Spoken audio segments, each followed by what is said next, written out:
¿Se han dado cuenta que actualmente cuando vemos series normalmente traen demasiado desnudos y mucho chimichanga, para decirlo así, muchas cosas clac, clac, clac? ¿Tú me entiendes? Yo creo que vos me entendés, que no puedo ser tan gráfica porque estamos en YouTube y YouTube sabemos cómo le encanta desmonetizar a la gente. El día de hoy les voy a traer un análisis sobre todo esto. ¿Por qué? Porque, hermanas, yo lo he estado notando desde hace bastante tiempo que llevo viendo series. Y también lo he visto mucho también, inclusive en las redes sociales, pero eso es otra cosa que vamos a hacer otro video aparte, porque más ideas, más videos. What else can I say to get her out my brain? 'Cause I can't. Esta idea también me surgió porque me imagino que todos vimos Off Campus. Yo vi Off Campus, la gente se súper obsesionó. En mi caso, a mí me pareció, pero no me obsesioné como tal. No por nada malo, simplemente no sé por qué no me generó eso. Lo que pasa es que, no sé, no me gustó. Me parece que me gustaron los personajes y todo lo demás, aunque este no es un video de reseña en base al tema. Pero si se ponen a ver en el primer capítulo, de una vez nos muestran mucha intimidad. Vamos a utilizar la palabra intimidad para esto. Lo cual, te voy a decir algo, a mí la verdad me molesta un poco, porque siento que ya voy a empezar el video y ni siquiera he dado la intro. Pero bueno, antes de comenzar, recuerda darle like, suscribirte y vamos a darle la bienvenida a la sección donde Samira da su opinión de cosas que nadie le ha preguntado. Ahora sí, comencemos.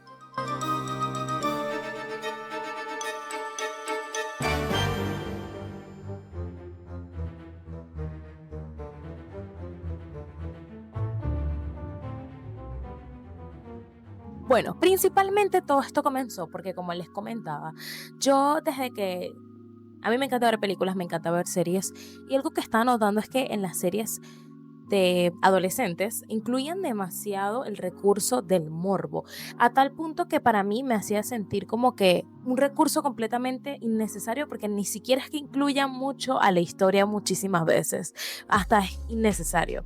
Entonces, cuando estaba viendo Off Campus, pues al principio noté esto de nuevo, y también lo hemos notado en BookTok. BookTok es como esta parte de las redes sociales en TikTok, donde recomiendan libros, y si te pones a ver, si un libro no tiene spicy, pues el libro no lo descalifican porque no es bueno. Entonces, o sea, no estoy diciendo que esa es mi opinión, esa es la opinión de la gente. Entonces, por eso yo dije, ¿sabes qué? Yo tengo que hacer un video y un estudio sobre esto, porque esto no puede ser normal. Entonces, el día de hoy les tengo muchas notas referentes a este tema, porque yo quería saber, o sea, ¿por qué está pasando? Yo sé que anteriormente también habían películas que eran gráficas, pero realmente no eran todas. De hecho, tú te puedes ver una película de romance de antes o una serie romántica, y realmente, aunque estos temas se toquen, no son gráficos al momento de mostrar en la pantalla. Te dejan por lo menos esta parte completamente a la interpretación, porque al final del día no es que añadan tanto a la trama, pero esto tiene una razón, ¿verdad? Que no es simplemente algo inocente, va más allá, porque nosotros podemos pensar que simplemente es para incluirlo, como que yo tengo un problema con eso, pero no, todo es planificado y todo tiene una razón de ser, y es lo que vamos a estar desarrollando pues el día de hoy. Principalmente, yo estuve viendo, o sea, ¿por qué lo incluyen de paso al inicio? O sea, al inicio de una vez ya te muestran como 7000 escenas de sexo, y es incómodo incluso, pero bueno. Principalmente hoy vamos a hablarles el mito del shock value, o el valor del impacto rápido. Actualmente las plataformas de streaming compiten con TikTok e Instagram. O sea, no es que compitan con ellas como plataformas, sino más bien por la atención. Es decir, que para que Netflix, HBO o Amazon o cualquiera de estas empresas quieren tu atención, quieren que tú te quedes a ver la serie completa. Pero ¿qué pasa? Que actualmente tenemos esta sensación de buscar constantemente dopamina, y si algo nos aburre, pues entonces recurrimos a ver TikTok, que es más entretenido entre comillas, o a ver Instagram. ¿Qué pasa? Las personas, es decir, los productores, saben que la gente se aburre rápido. Entonces, aquí entra lo del shock value, que podría ser que en lugar de los guionistas construir una tensión romántica, lenta e inteligente, que eso requiere un buen guión, usan el sexo explícito y el desnudismo en el primer episodio como un anzuelo de impacto. Es decir, creen que el morbo va a evitar que tú quites la serie. Y realmente, de alguna manera, creo que lo logran, porque si te pones a ver, yo sé que es una mala comparación en este momento decir Off Campus y Every Year After, porque Off Campus tiene muchas cosas buenas que Every Year After no tuvo, y ya yo lo reseñé en este mismo canal, pero a una le fue bien y a la otra no, aunque hay otras series como por ejemplo El verano que me enamoré que no son explícitos y les fue increíblemente bien, así que en este caso no podríamos hacer esta comparativa tan con estas dos series en específico. Pero por ejemplo, ¿por qué la gente sigue viendo Élite? Si Élite, para mí, en mi opinión, dejó de tener sentido después de la primera temporada. Pero bueno, ¿qué pasa? Que como piensan que el morbo va a evitar que quites la serie, genera un problema, que es que abusan de eso. Y cuando abusan de eso, logran el efecto contrario, que es que se vuelve predecible y completamente plano. Vamos a seguir con el siguiente punto que tengo aquí, que es, hablemos de la hipersexualización masculina, que es como un nuevo negocio, por decirlo así, vamos a llamarlo así en este video. Y tú dirás, ¿cómo así que es un nuevo negocio eso?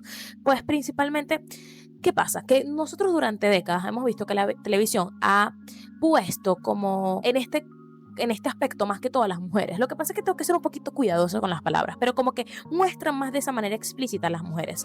Pero en los últimos años la industria descubrió que el público femenino, que es el principal consumidor de este tipo de series románticas juveniles, también genera millones de clics cuando se muestra de esta manera al hombre. Porque si te pones a ver, realmente es lo que hacen. Inclusive en las series y en las películas. De hecho, no sé si ustedes vieron que en la película que salió ahorita de Los Ilusionistas, al que más mostraron, no de manera rara, sino más bien como edits donde se veía guapo, era al actor Dave Franco, ¿no? Que la manera en la que intentaban hacerle publicidad a esta película era mediante pues edits mostrando que Dave Franco es guapo y que se han dado cuenta de que funciona de alguna manera, lo cual yo no me voy a hacer aquí como que la que no le parecen guapos los hombres, porque obviamente que sí. Y obviamente yo también veo edits. Simplemente que te has dado cuenta cómo se ha transformado de que anteriormente, miren, sabemos que durante décadas la industria audiovisual ha operado pues bajo la lógica del male gaze, que es la mirada masculina, un enfoque cinematográfico tradicionalmente estructurado para encuadrar y consumir el cuerpo femenino como un objeto visual de deseo.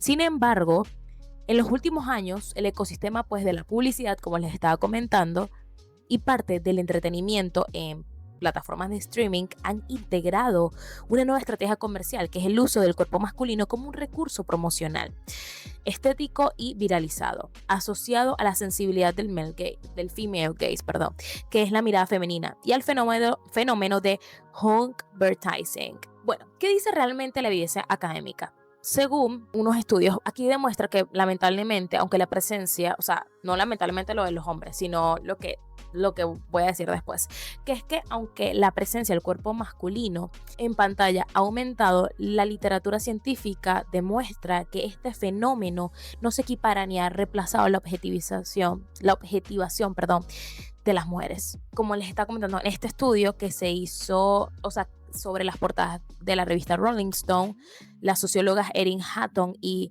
Marinelle Trotner analizaron 43 años de imágenes y concluyeron que la sexualización no funciona de la misma manera para ambos géneros. Miren, los datos son de que para la década de los 2000, el 83% de las imágenes de hombres se mantuvieron en rangos no sexualizados, frente a un 17% de sexualizadas y solo un 2% de hipersexualizadas. En cambio, en las mujeres el panorama fue radicalmente opuesto, porque el 83% de las mujeres o imágenes femeninas aparecían sexualizadas y el 61% hipersexualizadas, donde el cuerpo se convierte en el foco absoluto y casi exclusivo del mensaje. Y de hecho, una de las conclusiones que llegaron pues las autoras era que mientras las mujeres se volvían más exitosas o más poderosas, uno podría pensar que la revista pues le daría más portadas que las retratarían como profesionales o respetadas. Pero no, ellas descubrieron lo contrario. A medida que las mujeres ganaban más poder real en la industria, la revista no les daba más espacio. O sea, es decir, no más portadas, sino que en las pocas portadas que les daban las ponían mucho más, ustedes saben, provocativas, para no decir otra cosa.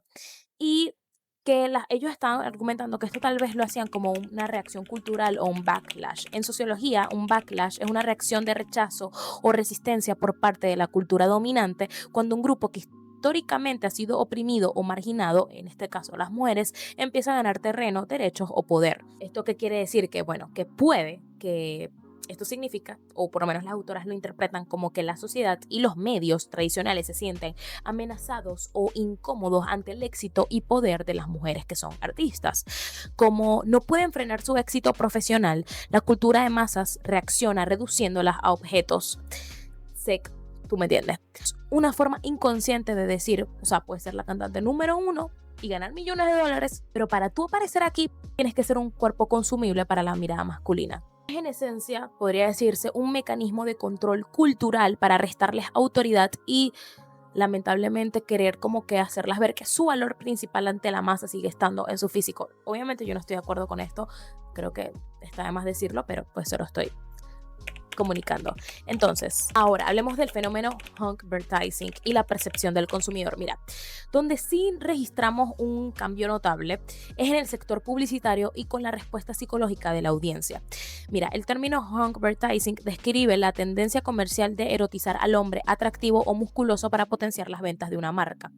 ¿Qué pasa? Aunque la medición directa del volumen total de estos anuncios en pantalla es compleja, nos muestran que las métricas de la percepción del consumidor confirman el impacto de esta estrategia. ¿Qué pasa? Un informe de la agencia de inteligencia de mercado Mintel reveló que el 26% de los hombres considera que su género está siendo sexualizado en la publicidad al mismo nivel que las mujeres. Este estudio no es para victimizar a esta parte de los hombres, ¿no? Porque simplemente que esto lo tenía que añadir para hacer el estudio y el video más completo. Ahora, el impacto no es puramente estético, sino psicológico, porque dicen que el 17% de los hombres jóvenes entre 16 y 24 años manifestó sentirse significativamente más cohibido e inseguro con su propio cuerpo a causa de los modelos masculinos hiperatléticos que muestran en las campañas comerciales. Ahora, ¿qué pasa? Hablemos ahora sí del streaming y los nuevos nichos de consumo.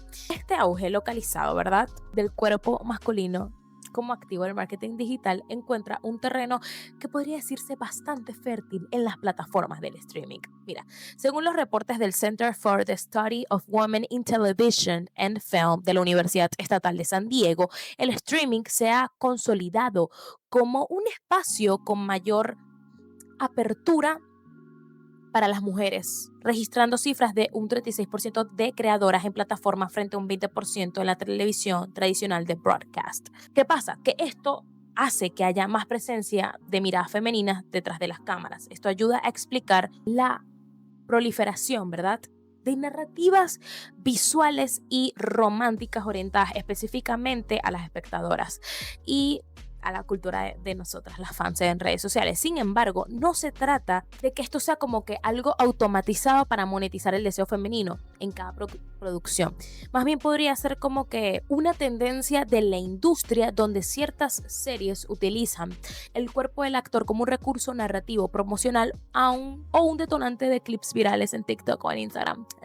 Aquí la cuestión, o el verdadero núcleo, por decirlo así, del negocio actual no es que los hombres sufran la misma cosificación que las mujeres. No, esto no es lo que quiero llegar, porque esta no es la idea del video. Lo que yo quiero llegar y lo que quiero que me presten atención es que hay una ampliación del repertorio de la sexualización. La industria audiovisual ha determinado segmentos del streaming y la publicidad. El cuerpo masculino ha pasado a ser un activo de marketing mucho más visible, estético y rentable de lo que solía ser. Entonces, como que ya, ¿me entienden esa parte? Eso es como que quería añadirlo porque también lo he notado incluso más, como les decía, en los hombres. Ahora hablemos sobre la fórmula Wattpad y el romance comercial. Miren, muchos de estos proyectos nacen de tendencias que hicieron virales algunos libros en internet, como ya les hablé, como el fenómeno BookTok o las plataformas Wattpad o plataformas de literatura juvenil. ¿Qué pasa? Aquí, el erotismo explícito es el motor principal de la venta, como les conté anteriormente. Quisiera hacer un video hablando de BookTok más adelante. ¿Qué pasa? Que al adaptarlo a la pantalla, los productores copian la fórmula exacta. Es decir, ponen bastante piel, porque si tú te pones a ver bastante piel, poca trama, piensan que la audiencia quiere ver fantasías literales en lugar de una historia con sustancia. ¿Y qué pasa? Que a veces pareciera que es lo único que la gente quiere ver en las series, en las películas, que por eso es que vende, porque si no, pues obviamente no lo hicieran. ¿Y por qué quiero decir esto? Porque realmente, hermana, dame la mano aquí, de verdad, no te me pongas aquí problemática, que no te metas con las series, que no sé qué, que a mí me encanta el spicy. Hermana, vamos a hacer aquí, let's be fucking honest with me, baby. Y es que, la verdad, pareciera que es que las mujeres, de paso jóvenes, porque a mí me preocupa la cifra de menores de edad que caen en esto, porque yo te voy a ser muy sincera, yo también leo libros, a mí también me encanta leer libros, a mí me encanta leer libros de romance. Y tú no sabes lo que a mí me perturbaba ver que el libro, yo sé que no todos tenemos los mismos gustos, pero a mí me molesta un libro que sea un romance estúpido, tóxico y que me lo quieran vender como un romance súper espectacular. Por ejemplo, cuando yo me leí Culpa mía, culpa tuya y culpa nuestra, brother, eso era más chimichanga, por decirlo así, que otra cosa. Eso era más tucu, tucu, tucu, tucu que la misma historia. Y lo que había era toxicidad. Más bien me sorprende que en la película no añadieron más, porque en la película había, en el libro había más. Y, por ejemplo, lo que me gusta mucho de Emily Henry es que en sus libros, aunque ella incluye obviamente escenas románticas, no es tan explícita y no es libro de todo eso, siempre. Entonces tú sientes que estás leyendo algo diferente y de la manera en que lo hacen, no se siente como que algo como que van de una a eso, sino que hay una construcción para llegar a algo tan íntimo como eso. Por ejemplo, el de Anne and the French Kiss, ¿verdad? O Un beso en París, creo que es la traducción en español. Obviamente, Anne and the French Kiss no significa un beso en París, pero creo que el libro, en su título en español, es Un beso en París.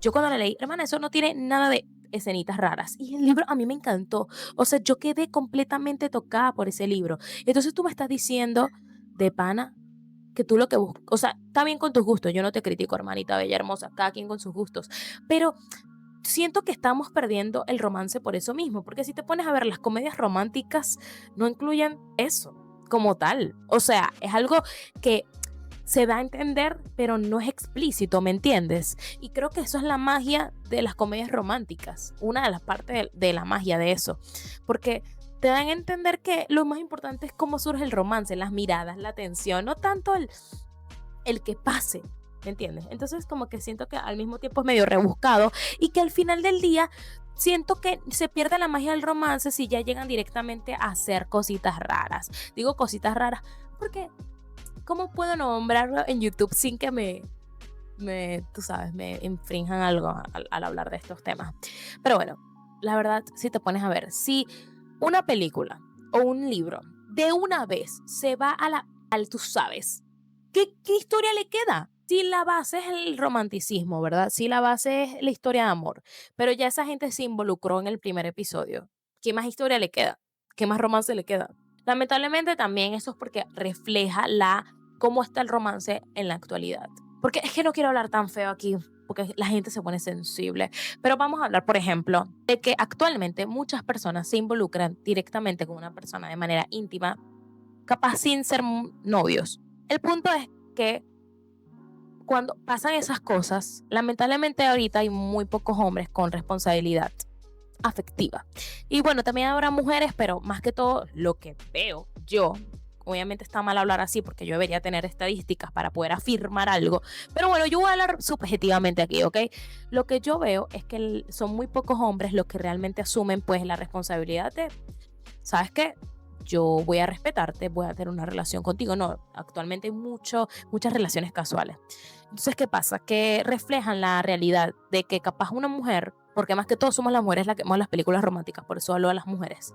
Uno como mujer, ¿verdad? Pongamos que alguien está en una situación así, donde se involucró con alguien y ese chico no quiso algo serio con ella porque el tipo se lo pierde, o sea, es un gafo. Y supongamos que tú obviamente quedas con el corazón roto porque al final del día sentimos, somos seres humanos, y al ver en una película o en una serie que esa persona sí quiso a la protagonista a pesar de que pues se involucraron en el primer momento porque es como toca una parte de uno de algo que uno desearía, ¿verdad? Que es ser elegida a pesar de, porque una cosa no te asegura nada, o sea, esperar a tener hasta el final o tenerlo al principio, creo que no asegura nada en esta sociedad.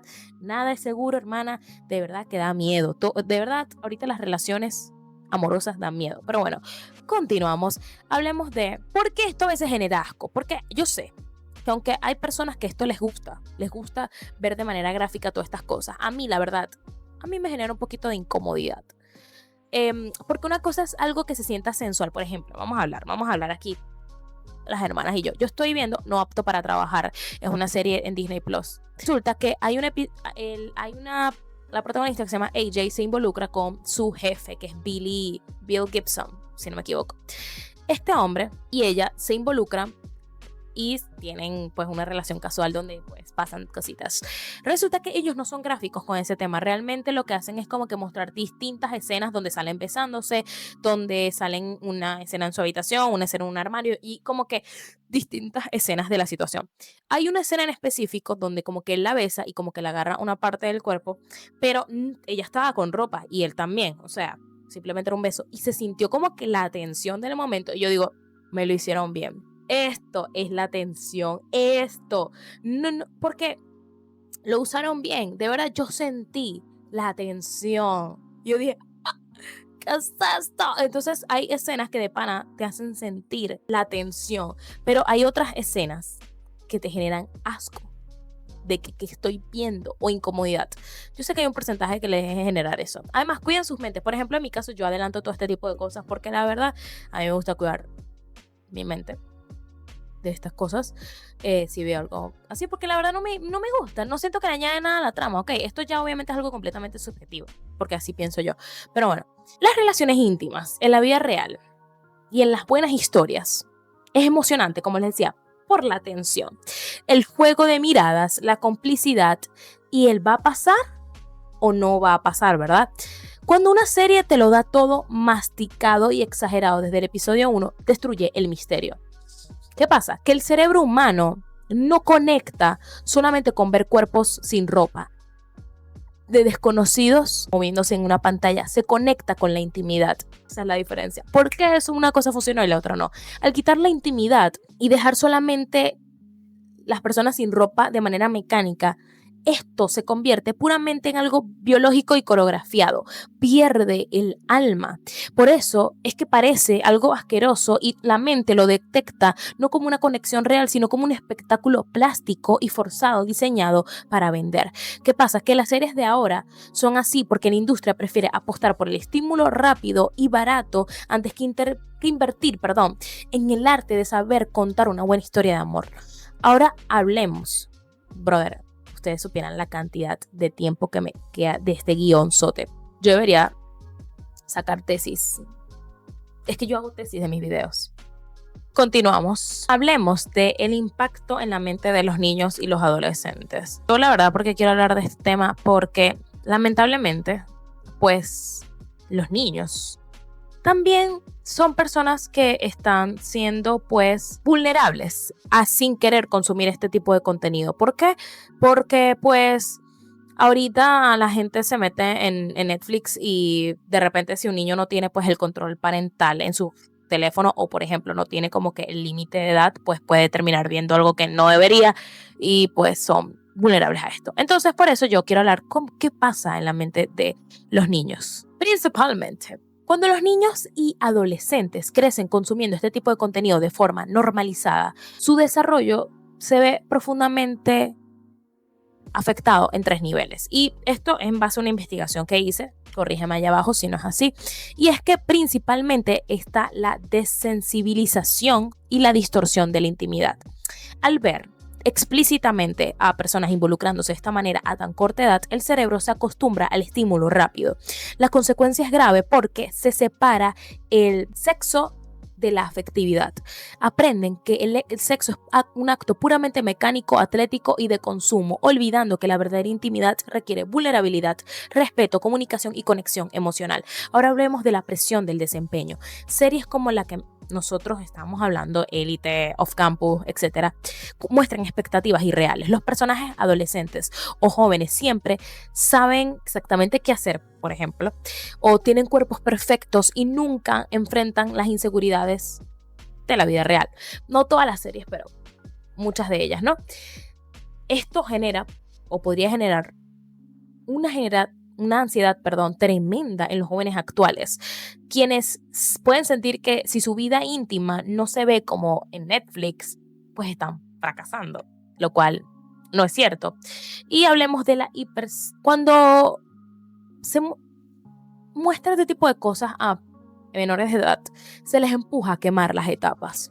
Al normalizar, que lo cool y lo que da estatus es ser una persona activa en esa área y deseable, los niños o los menores de edad o adolescentes empiezan a adoptar conductas, vestimentas o vocabularios adultos mucho antes de estar maduros emocionalmente para procesarlo, lo cual lo vemos actualmente. O sea, tú te pones a ver TikTok, hermana, la otra vez vi una niña como de, brother, para mí tiene 10 años, cantando unas canciones con full face mejor que el mío.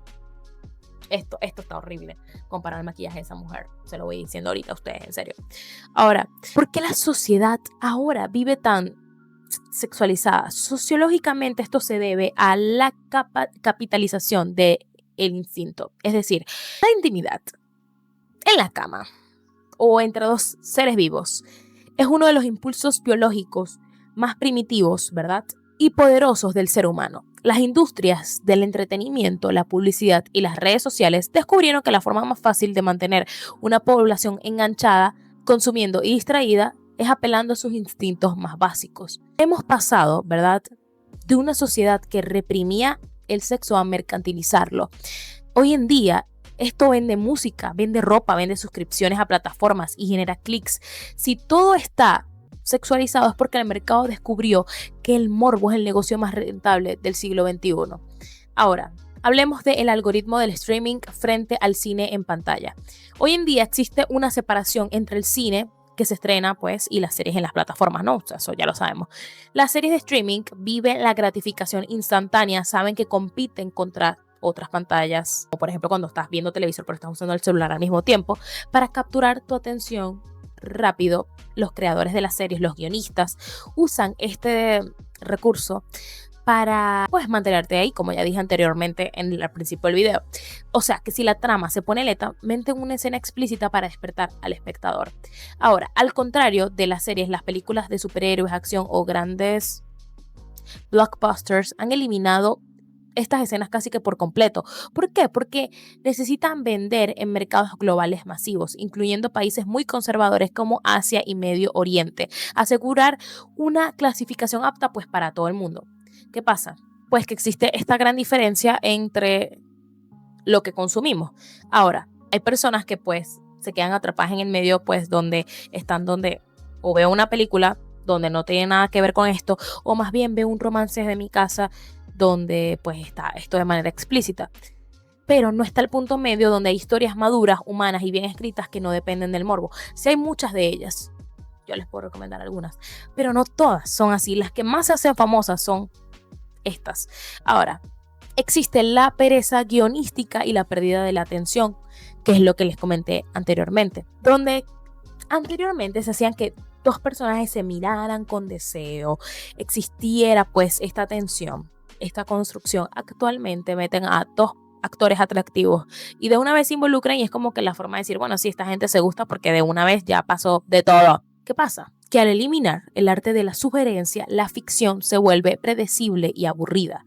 Hay un estudio que se hizo, un informe del Center of Scholars and Storytellers de la UCLA, creo que es. No sé cómo pronunciarlo, pero bueno, sí encontró una preferencia clara por historias con amistad, relaciones platónicas y romances menos forzados entre jóvenes de 10 a 24 años. En ese material se reporta, por ejemplo, que un 59.7% quería ver más historias donde las relaciones centrales fueran amistades, un 54.1% preferiría personajes no interesados en romance en ese momento y 48.4% decía que había demasiado contenido sexual en el cine y la televisión. También se reporta que 47.5% consideraba que el sexo no es necesario para la mayoría de las tramas. ¿Cómo interpretar esto bien? Mira, esto no prueba que la industria descubrió de forma automática un nuevo modelo de negocio, sino que hay una señal de la audiencia bastante clara que parte del público joven quiere más autenticidad y menos romance obligatorio o menos sexo gratuito. ¿Qué pasa? Que al utilizar esta premisa del sexo vende, están actuando sin darse cuenta que la sobreexposición ya terminó por aburrir y saturar al público. Ahora hablemos de qué pasa en nuestra mente según la neurociencia. El secuestro de la dopamina y el circuito del deseo. Mira, el circuito de la recompensa nos habla de que el cerebro humano procesa el estímulo visual a través de la liberación de dopamina. Aquí nos habla de que la dopamina no es la hormona del placer, es la hormona de la anticipación. El cerebro se activa ante la promesa de que algo va a pasar, la atención, el misterio, el cortejo. Cuando una serie nos da el contenido explícito desde el primer momento, elimina la anticipación. El cerebro recibe un pico de dopamina artificial tan alto que los receptores se saturan y cierran para protegerse. ¿Cuál es el resultado? Que está esta incapacidad de sentir placer y está el rechazo. Por eso genera asco, porque a veces el cerebro se defendió de una sobrecarga de estímulo vacío. Ahora hablemos de la hipótesis del error de predicción de dopamina. Esto es basado pues en el concepto de error de predicción de recompensa de Wolfram Schultz, creo que se pronuncia. Y es que Schultz demostró que el cerebro libera más dopamina cuando el estímulo es inesperado o requiere esfuerzo. ¿Y esto qué quiere decir? Que si es algo, mecánico o predecible o coreografiado, el cerebro registra un error de predicción negativo. Esperaba pues una conexión humana compleja y recibió pues algo que podría no ser tan emocionante, por decirlo así, porque se vuelve algo plástico y el estímulo deja de ser gratificante y se vuelve plano. ¿Qué significa técnicamente? Que las neuronas dopaminérgicas no reaccionan al placer de la recompensa en sí, sino a la discrepancia entre lo que esperabas y lo que obtuviste. ¿Qué quiere decir esto? Que la dopamina es la hormona de la expectativa, ¿verdad? Esto es una señal de enseñanza para el cerebro. Si el cerebro recibe exactamente lo que esperaba, la respuesta es neutra. Si recibe menos, la dopamina cae y nos aburrimos. Entonces, cuando pasa esto, es que aunque la industria cree que nos está dando un premio, la neurociencia de Schultz demuestra que está matando el interés en las personas. Ahora hablemos de por qué el streaming es el fabricador del amor líquido. Mira, hay un autor que se llama Zygmunt Bauman que habla de que la liquidez es una estrategia para no echar raíces y poder encajar en un entorno en constante mutación. Está describiendo sin saberlo un comportamiento en la actualidad. ¿Y qué ya? Tú dirás, what does that even mean?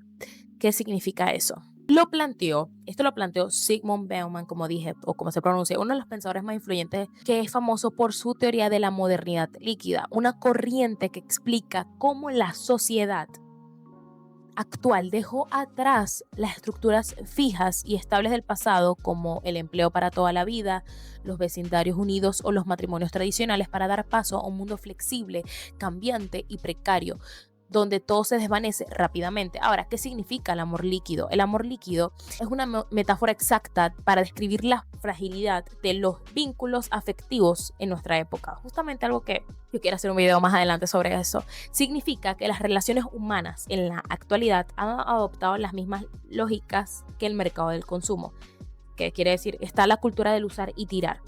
En la sociedad del consumo y la inmediatez, las personas dan prioridad a la satisfacción rápida a sus necesidades. ¿Qué quiere decir esto? Que si un objeto, ¿verdad?, requiere relación sentimental, esfuerzo, tiempo o genera una mínima inconveniencia, las personas simplemente lo desechan y se busca el siguiente estímulo. Ahora, hablemos del miedo al compromiso. El amor líquido alude a la necesidad de no echar raíces, o no echar raíces sobre todo en la parte emocional con las personas. ¿Qué quiere decir esto? Que las personas evitan comprometerse a tener a largo plazo para permanecer libres y desvinculadas, buscando encajar en un entorno social que muta constantemente, que cambia constantemente. Bauman señalaba que esto afecta a la relación con nosotros mismos también, porque vivimos en una cultura con una profunda fragilidad en la autoestima, lo que empuja a los individuos a buscar validación externa o cierto tipo de parejas para parchar de alguna manera su propia dependencia emocional. Y tú dirás, ¿eso qué tiene que ver con lo que tú estás hablando? Pues lo voy a relacionar de dos maneras.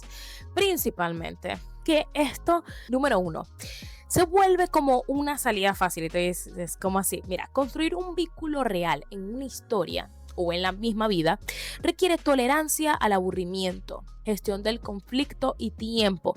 Pero, ¿qué pasa? Que eso en la vida real cansa.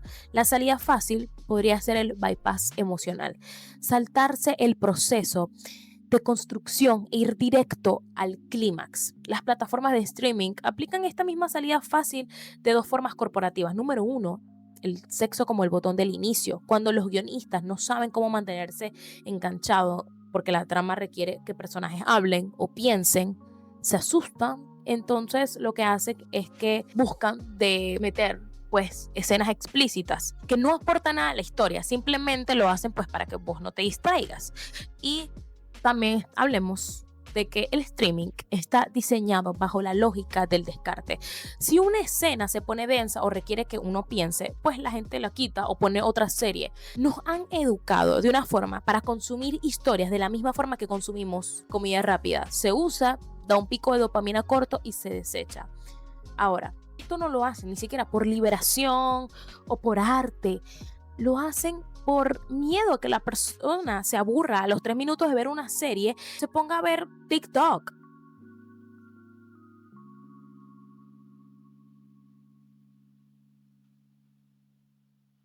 ¿Qué pasa? Esto es una parte que me interesó mucho y lo quise incluir en el video, aunque no voy a profundizar tanto en esto, pero está muy interesante. Y es que, miren, el streaming nos entrenó para consumir cuerpos en la pantalla como si fuera mercancía rápida. ¿Qué pasa? Que nos acostumbramos a consumir historias líquidas donde nada tiene raíces y luego nos sorprende que en la vida real seamos incapaces de construir un vínculo profundo. No es que nos falte amor propio, es que la industria nos desensibilizó el cerebro para volvernos consumidores perfectos de dopamina barata. ¿Y qué quiere decir esto, Samira? ¿Cómo quiere decir esto que no entiendo? Hermana, ¿qué quiere decir esto? Básicamente, si nosotros estamos hechos para consumir dopamina barata, ¿cómo es que esto afecta a nuestra misma vida real?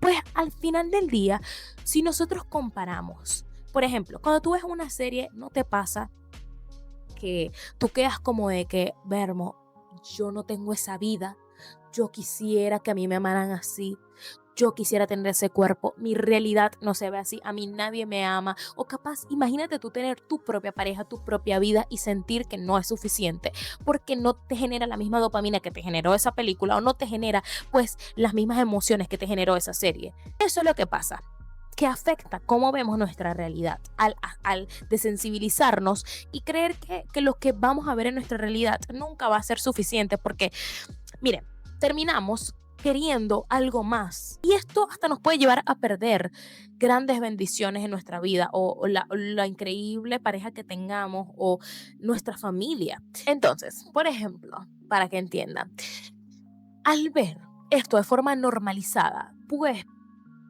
mirar tu vida real, como les dije, y pensar como que mi cuerpo no es así, mi vida romántica no es así, debo estar fracasando porque sientes que si dos adolescentes con cuerpos perfectos tienen esta vida loca, sin esfuerzo del primer día, tú dices, pero ¿por qué mi vida no se ve así? ¿Qué pasa? Que el mercado gana porque te vuelves una persona ansiosa, desesperada. ¿Y cómo calmas eso? ¿Cómo calmas tu ansiedad? ¿Cómo calmas la necesidad? ¿Cómo calmas ese vacío? Consumiendo más. En la serie, por ejemplo. No creo. Ajá. O ¿cómo calmas eso realmente? Pagando otra suscripción, buscando dopamina rápida, ya sea en Tinder, o quedándote enganchado a otra serie que te promete el mismo estímulo. O eso nos lleva a lo de las mismas relaciones, porque imagínate que hay personas, ¿verdad? Por ejemplo, yo, que me encantan las películas y series románticas, y capaz creo que este tipo de contenido, ¿verdad? Hace creer que uno cuando encuentra este romance, este gran romance, se va a sentir igual de increíble, que vamos a sentir esta misma dopamina, que vamos a sentir como esta felicidad, que vamos a encontrar esa plenitud. Y capaz, cuando tengas novio, te vas a dar cuenta que no es así. La verdad no sé, porque no tengo novio, pero porque la vida real no se ve así, pero nos hacen creer que así debe verse. Pero bueno, vamos a ver nuestra perspectiva filosófica de todo este tema. Miren, hablemos de la salvación de lo bello y la agonía del eros. Byung-Chul Han explica que el capitalismo actual suprime el eros. El eros podría ser el amor verdadero, el misterio, el deseo por el otro, y lo reemplaza por no por...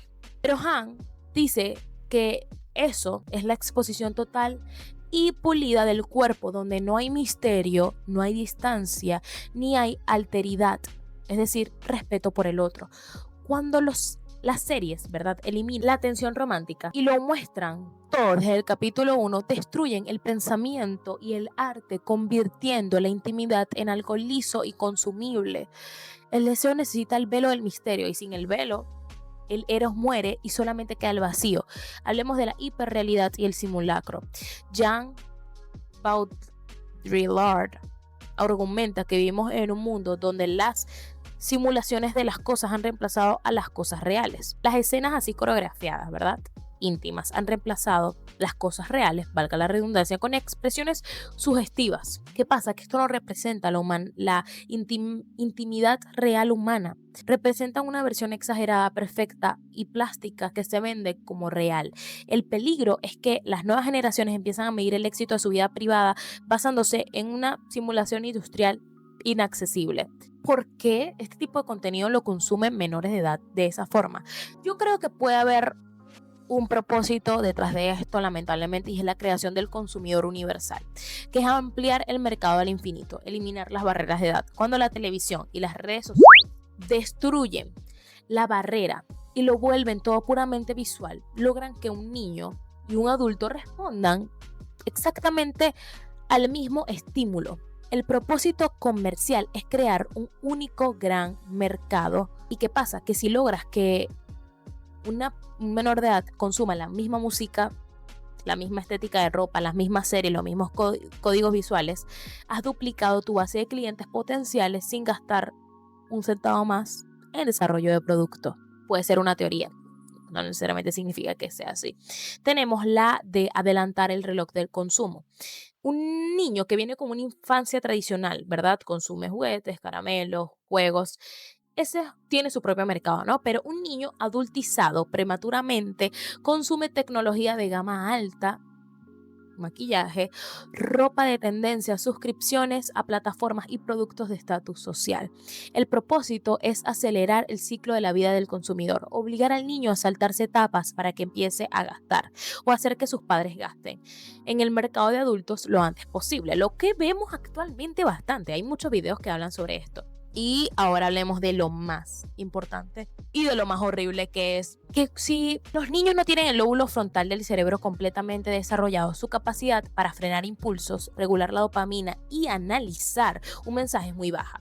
Si tú los bombardeas con los mismos códigos visuales, ¿verdad?, y la misma estimulación rápida, el propósito de la industria es capturar su atención en la etapa más vulnerable de su desarrollo para garantizar su fidelidad y su dependencia al consumo de dopamina barata desde la cuna, lo cual genera una gran problemática en los niños. Y por eso yo lo estaba hablando anteriormente, pero ya vamos a llegar al final de todo esto. Y yo les voy a dar mis 3 hipótesis de todo esto y tú tienes que comentarme cuál crees que es la hipótesis de todo esto y por qué está la hipersexualización, porque hablamos de muchos temas y cómo afecta a nuestra mente, qué es lo que pasa con nosotros en la vida real. O sea, realmente hablamos de tantas cosas. Así que bueno, tenemos la hipótesis 1, el algoritmo nos volvió perezosos. Es decir, la primera opción es que somos víctimas de la economía de la atención.